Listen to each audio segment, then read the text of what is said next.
ओम शांति 16/7/2025 प्रातः मुरली। ओम शांति। बाप दादा मधुबन। बाबा आज कह रहे हैं, मीठे बच्चे, जो सर्व की सद्गति करने वाला जीवन मुक्ति दाता है वो आपका बाप बना है। तुम उनकी संतान हो तो कितना नशा रहना चाहिए। मीठे बच्चे, जो सर्व की सद्गति करने वाला जीवन मुक्ति दाता है वो आपका बाप बना है, तो उनकी संतान हो तो कितना नशा रहना चाहिए। प्रश्न, किन बच्चों की बुद्धि में बाबा की याद निरंतर ठहर नहीं सकती? उत्तर, जिन्हें पूरा पूरा निश्चय नहीं है उनकी बुद्धि में याद ठहर नहीं सकती। हमको कौन सिखला रहे हैं ये जानते नहीं तो याद किसको करेंगे। जो यथार्थ पहचान कर याद करते हैं उनके ही विकर्म विनाश होते हैं। बाप स्वयं ही आकर अपनी और अपने घर की यथार्थ पहचान देते हैं। ओम शांति। अब ओम शांति का अर्थ तो सदैव बच्चों को याद होगा। हम आत्मा हैं, हमारा घर है निर्वाण धाम व मूल वतन। बाकी भक्ति मार्ग में मनुष्य जो भी पुरुषार्थ करते हैं उनको पता नहीं कहाँ जाना है, सुख किसमें है दुख किसमें है कुछ भी पता नहीं। यज्ञ तप दान पुण्य तीर्थ आदि करते सीढ़ी नीचे उतरते ही आते हैं। अभी तुमको ज्ञान मिला है तो भक्ति बंद हो जाती है। घंटे घड़ियाल आदि वो वातावरण सब बंद। नई दुनिया और पुरानी दुनिया में फर्क तो है ना। नई दुनिया है पावन दुनिया। तुम बच्चों की बुद्धि में है सुखधाम। सुखधाम को स्वर्ग, दुखधाम को नरक कहा जाता है। मनुष्य शांति चाहते हैं परंतु वहां कोई भी जा नहीं सकते। बाप कहते हैं, मैं जब तक यहाँ भारत में ना हूं तब तक मेरे सिवाय तुम बच्चे जा नहीं सकते। भारत में ही शिव जयंती गाई जाती है। निराकार जरूर साकार में आएगा ना। शरीर बिगड़ आत्मा कुछ कर सकती है क्या?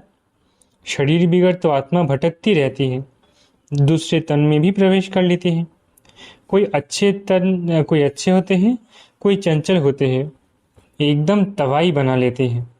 आत्मा को शरीर जरूर चाहिए। वैसे ही परम पिता परमात्मा को भी शरीर ना हो तो भारत में क्या आकर करेंगे। भारत ही अविनाशी खंड है। सतयुग में एक ही भारत खंड है और सब खंड विनाश हो जाते हैं। गाते हैं, आदि सनातन देवी देवता धर्म था। ये लोग फिर आदि सनातन हिंदू धर्म कह देते हैं। वास्तव में शुरू में कोई हिंदू नहीं, देवी देवताएं थे। यूरोप में रहने वाले अपने को क्रिश्चियन कहते हैं। यूरोपियन धर्म थोड़ी ही कहेंगे कि हिंदुस्तान में रहने वाले हिंदू धर्म कह देते हैं। गाते भारत में ही शिव जयंती गाई जाती है। निराकार जरूर साकार में आएगा। गाते हैं, अब आदि सनातन देवी देवता धर्म था। ये लोग फिर आदि सनातन हिंदू धर्म कह देते हैं। ये हिंदुस्तान में रहने वाले हिंदू धर्म कह देते हैं। जो दैवी श्रेष्ठ धर्म थे वही 84 जन्मों में आते धर्म भ्रष्ट बन गए हैं। देवता धर्म के जो होंगे वो ही यहाँ आएंगे। अगर निश्चय नहीं तो समझो इस धर्म के नहीं हैं। भल यहाँ बैठे होंगे तो भी उनकी समझ में नहीं आएगा। वहाँ कोई प्रजा में कम पद पाने वाला होगा। चाहते सब सुख शांति है, वो तो होता है सतयुग में। सब तो सुखधाम में जा नहीं सकते। सब धर्म अपने अपने समय पर आते हैं। अनेक धर्म है, झाड़ वृद्धि को पाता रहता है। मूल थूर है देवी देवता धर्म, फिर है 3 ट्यूब। स्वर्ग में तो ये हो न सके। द्वापर से लेकर नए धर्म निकलते हैं। इनको वैरायटी ह्यूमन ट्री कहा जाता है। विराट रूप अलग है, ये वैरायटी धर्मों का झाड़ है। किस्म किस्म के मनुष्य है। तुम जानते हो कितने धर्म हैं। सत्ययुग आदि में एक ही धर्म था, नई दुनिया थी। बाहर वाले भी जानते हैं। भारत ही प्राचीन बहिष्ठ था, बहुत साहूकार था, इसलिए भारत को बहुत मान मिलता है। कोई साहूकार गरीब बनता है तो उस पर तरस पड़ता है। बेचारा भारत क्या हो पड़ा है। ये भी ड्रामा में पार्ट है। कहते भी है सबसे जास्ती रहमदिल ईश्वर ही है और आते भी भारत में है। गरीबों पर जरूर साहूकार ही रहम करेंगे ना। बाप है बेहद का साहूकार, ऊंच ते ऊंच बनाने वाला। तुम किसके बच्चे बने हो वो भी नशा होना चाहिए। परमपिता परमात्मा शिव की हम संतान हैं, जिसको ही जीवन मुक्ति दाता सदगति दाता कहते हैं। जीवन मुक्ति पहले पहले सतयुग में होती है, यहाँ तो है जीवन बंद। भक्ति मार्ग में पुकारते हैं बाबा बंधन से छुड़ाओ, अभी तुम पुकार नहीं सकते। तुम जानते हो बाप जो ज्ञान का सागर है वही वर्ल्ड की हिस्ट्री ज्योग्राफी का सार समझा रहे हैं, नॉलेजफुल है। ये तो खुद कहते हैं मैं भगवान नहीं हूँ। तुम्हें तो देह से न्यारा देही अभिमानी बनना है, सारी दुनिया को अपने शरीर को भी भूलना है। ये भगवान है नहीं, इनको कहते ही है बाप दादा। बाप है ऊंच ते ऊंच, ये पतित पुराना तन है, महिमा सिर्फ एक की है। उनसे योग लगाना है तभी पावन बनेंगे, नहीं तो कभी पावन बन नहीं सकेंगे और पिछाड़ी में हिसाब किताब चुकतू कर सजाएं खाकर चले जाएंगे। भक्ति मार्ग में हम सो हम का मंत्र सुनाते आए हैं और सुनते भी आए हैं। हम आत्मा सो परम पिता परमात्मा सो हम आत्मा, यही रॉन्ग मंत्र परमात्मा से विमुख करने वाला है। बाप कहते हैं बच्चे परमात्मा सो हम आत्मा कहना ये बिल्कुल रॉन्ग है। अभी तुम बच्चों को वर्णों का भी रहस्य समझाया गया है। हम सो ब्राह्मण हैं, फिर हम सो देवता बनने के लिए पुरुषार्थ करते हैं, फिर हम सो देवता बन क्षत्रिय वर्ण में आएंगे। और कोई को थोड़ी ही पता है हम कैसे 84 जन्म लेते हैं, किस कुल में लेते हैं। तुम अभी समझते हो हम ब्राह्मण हैं, बाबा तो ब्राह्मण नहीं है, तुम ही इन वर्णों में आते हो। अब ब्राह्मण धर्म में अडॉप्ट किया है, शिव बाबा द्वारा प्रजापिता ब्रह्मा की संतान बने हो। ये भी जानते हो निराकारी आत्माएं असली ईश्वरीय कुल की है, निराकारी दुनिया में रहने वाली है, फिर साकारी दुनिया में आती है, पार्ट बजाने आना पड़ता है। वहाँ से आए फिर हमने देवता कुल में 8 जन्म लिए, फिर हम क्षत्रिय कुल में वैश्य कुल में जाते हैं। बाप समझाते हैं तुमने इतने जन्म दैवी कुल में लिए, फिर इतने जन्म क्षत्रिय कुल में लिए, 84 जन्मों का चक्र है। तुम्हारे बिगड़ ये ज्ञान और कोई को मिल ना सके। जो इस धर्म के होंगे वही यहाँ आएंगे। राजधानी स्थापन हो रही है, कोई राजा रानी कोई प्रजा बनेंगे। Suryavanshi Lakshmi Narayan the first second third 8 गट्टी चलती है, फिर क्षत्रिय धर्म में भी फर्स्ट सेकंड थर्ड ऐसे चलता है। ये सब बातें बाप समझाते हैं। ज्ञान का सागर जब आते हैं तो भक्ति खलास हो जाती है, रात खत्म हो दिन होता है। वहाँ किसी भी प्रकार के धक्के नहीं होते, आराम ही आराम है, कोई हंगामा नहीं। ये भी ड्रामा बना हुआ है। भक्ति कल्ट में ही बाप आते हैं, सबको वापस जरूर जाना है, फिर नंबरवार उतरते हैं। क्राइस्ट आएंगे तो फिर उनके धर्म वाले भी आते रहेंगे। अभी देखो कितने क्रिश्चियन हैं। क्राइस्ट हो गया क्रिश्चियन धर्म का बीज। इस देवी देवता धर्म का बीज है परमपिता परमात्मा शिव। तुम्हारा धर्म स्थापन करते हैं परमपिता परमात्मा। तुमको ब्राह्मण धर्म में किसने लाया? बाप ने अडॉप्ट किया तो उनसे छोटा ब्राह्मण धर्म हुआ। ब्राह्मणों की चोटी गाई जाती है, ये है निशानी चोटी। फिर नीचे आओ तो शरीर बढ़ता जाता है। ये सब बातें बाप ही बैठ समझाते हैं। जो बाप कल्याणकारी है वही आकर भारत का कल्याण करते हैं। सबसे अधिक कल्याण तो तुम बच्चों का ही करते हैं। तुम क्या से क्या बन जाते हो, तुम अमरलोक के मालिक बन जाते हो। अभी ही तुमको काम पर विजय पानी है और पाते भी हो। वहाँ अकाल मृत्यु होती नहीं, मरने की बात नहीं। बाकी चोला तो बदलेंगे ना, जैसे सर्प एक खाल उतार दूसरी लेते हैं। यहाँ भी तुम ये पुरानी खाल छोड़ नई दुनिया में नई खाल लेंगे। सत्य को कहा जाता है गार्डन ऑफ फ्लावर्स। कभी कोई कुवचन वहाँ नहीं निकलता। यहाँ तो है ही कुसंग, माया का संग है। इसलिए नाम ही रखा है रौरव नर्क। जगह पुरानी होती है तो म्यूनिसिपैलिटी वाले पहले से ही खाली कर देते हैं। बाप भी कहते हैं जब पुरानी दुनिया होती है तब हम आते हैं। ज्ञान से सद्गति हो जाती है, राजयोग सिखलाया जाता है। भक्ति में तो कुछ भी नहीं है। हाँ, जैसे दान पुण्य करते हैं तो अल्पकाल के लिए सुख मिलता है।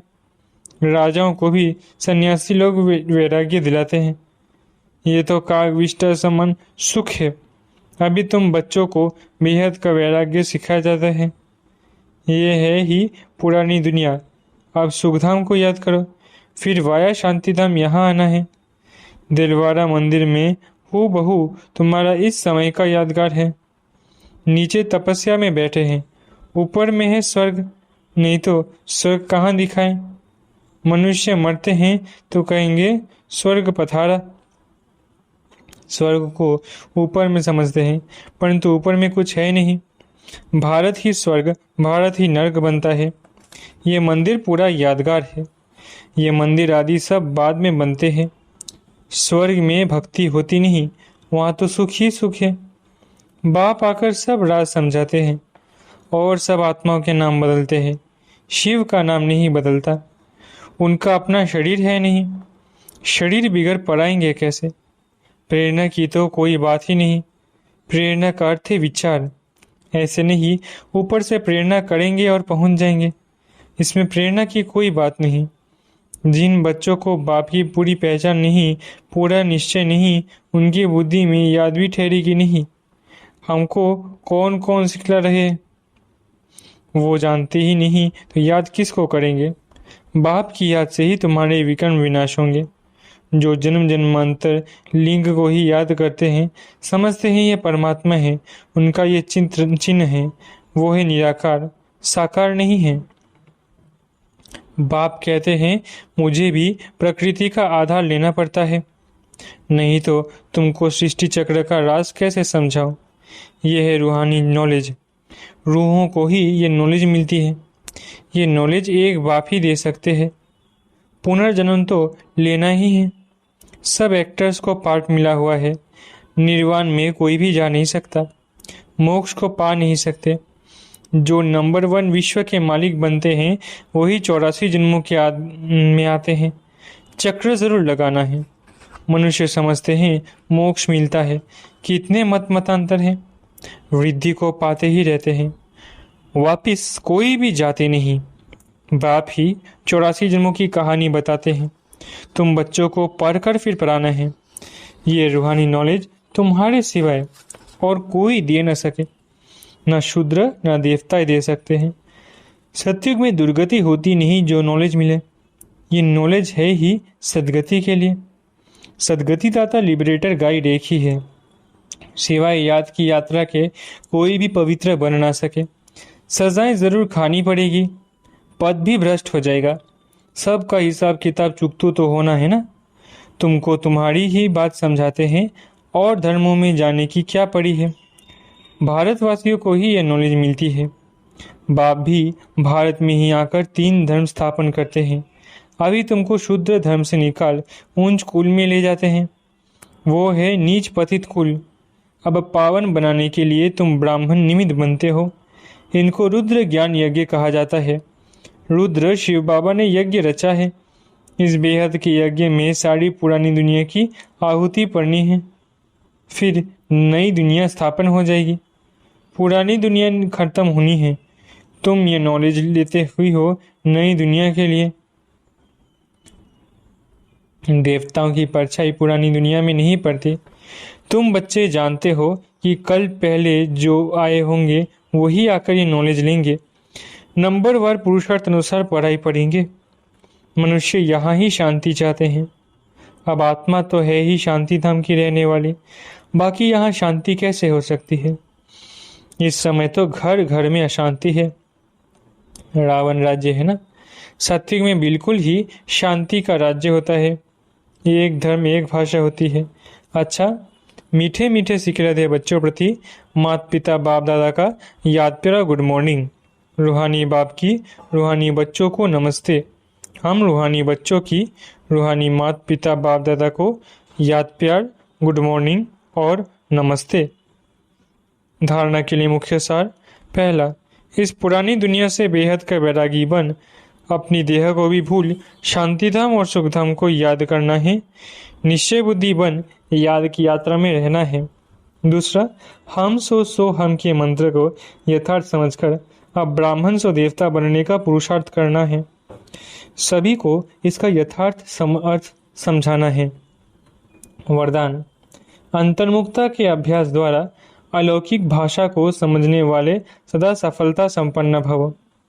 वरदान, अंतर्मुखता के अभ्यास द्वारा अलौकिक भाषा को समझने वाले सदा सफलता संपन्न भव। जितना जितना आप बच्चे अंतर्मुखी स्वीट साइलेंस स्वरूप में स्थित होते जाएंगे, उतना नयनों की भाषा, भावना की भाषा और संकल्प की भाषा को सहज समझते जाएंगे। ये 3 प्रकार की भाषा रूहानी योगी जीवन की भाषा है। यह अलौकिक भाषाएं बहुत शक्तिशाली है। समय प्रमाण इन तीनों भाषाओं द्वारा ही सहज सफलता प्राप्त होगी। इसलिए अब रूहानी भाषा के अभ्यासी बनो। स्लोगन, आप इतने हल्के बन जाओ जो बाप आपको अपनी पलकों पर बिठाकर साथ ले जाए। स्लोगन, आप इतने हल्के बन जाओ जो बाप अपने पलकों पर बिठाकर साथ ले जाए। अव्यक्त इशारे, संकल्पों की शक्ति जमा कर श्रेष्ठ सेवा के निमित्त बनो। वर्तमान समय विश्व कल्याण करने का सहज साधन अपने श्रेष्ठ संकल्प की एकाग्रता है। इससे ही सर्व आत्माओं की भटकती हुई बुद्धि को एकाग्र कर सकेंगे। विश्व की सर्व आत्माएं विशेष यही चाहना रखती है कि भटकी हुई बुद्धि एकाग्र हो जाए व मन चंचलता से एकाग्र हो जाए। इसके लिए एकाग्रता अर्थात सदा एक बाप दूसरा न कोई, इस स्मृति से एक स्थिति में स्थित होने का विशेष अभ्यास करो। अच्छा, ओम शांति। शुक्रिया बाबा।